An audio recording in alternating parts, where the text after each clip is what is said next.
గత 5 ఏళ్లుగా ఆంధ్రప్రదేశ్లో యువత మత్తులో తూగుతూ వారి జీవితాలతో పాటు కుటుంబాలను కూడా గుల్ల చేసుకుంటున్నారని మాజీ ఎంపీ చింతామోహన్ ఆవేదన వ్యక్తం చేశారు.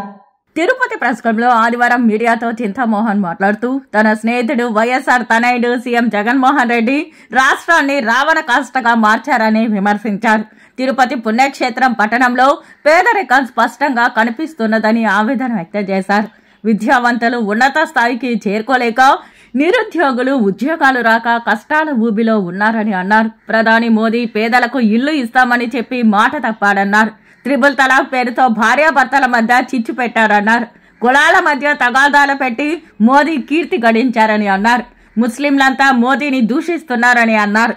ఓ దశాబ్ద కాలంలో బీజేపీ పాలనలో ఆదానిని మోదీ ఆందోళనలు ఎక్కించాడని పేర్కొన్నారు. నేను తిరుపతిలో తిరుగుతూ ఉంటే కన్నీళ్లే మిగిలాయి.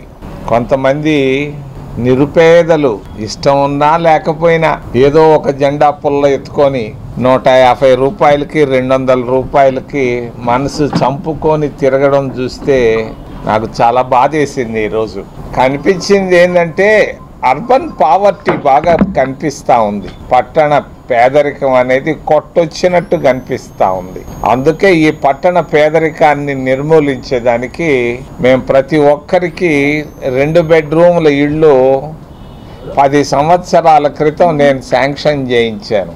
మన్మోహన్ సింగ్ గారి సంతకం పెట్టించి ప్రధానమంత్రిగా ఒక్కొక్కరికి 4 లక్షల రూపాయలు 2 బెడ్రూముల ఇళ్ళు అని చెప్పి గట్టిగా చెప్తుండేవాడు చంద్రశేఖరరావు.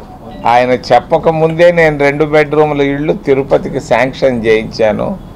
అందరికీ టోటల్ స్లమ్ క్లియరెన్స్ ప్రోగ్రామ్ కింద 41 స్లమ్లో ఉన్నటువంటి 7,000 + 8 నిరుపేద మహిళలకు శాంక్షన్ చేయించడమే కాదు 292 కోట్ల రూపాయలు జైరాం రమేష్తో కూడా నేను పునాది రాయి వేయించాను.